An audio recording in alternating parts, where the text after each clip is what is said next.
Viewers, now again we are coming back in another series of congenital deformity in the children's.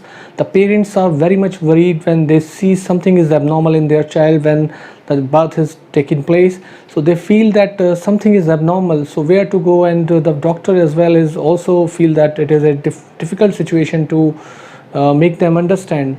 So this problem is about a Polland syndrome, which is more common in the male child as with comparison to the female child. Although this is a congenital problem which is present at the time of birth, but it is not inherited. That means if this is present in the father, it is not necessary that it can pass on to the next generation. It is not genetic in that sense. So first time it's been discovered by Polland A, that is why it is named as Polland syndrome.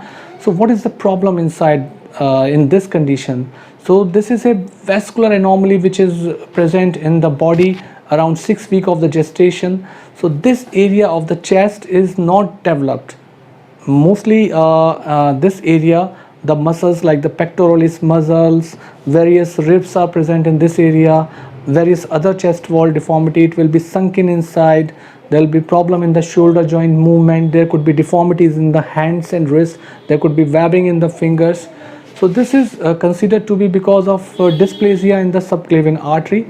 Normally it is more of a cosmetic problem because this part seems to be sunken in, and especially if it is a female patient, then the problem in the breast development is quite significant. So this is a matter of concern.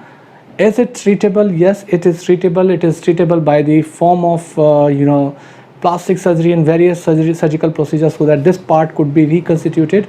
So this is about Polland syndrome, and I think you liked the video, are liking our series of congenital diseases and orthopedics, the problems which are there in the muscle and joints in a newborn baby. So please like and subscribe.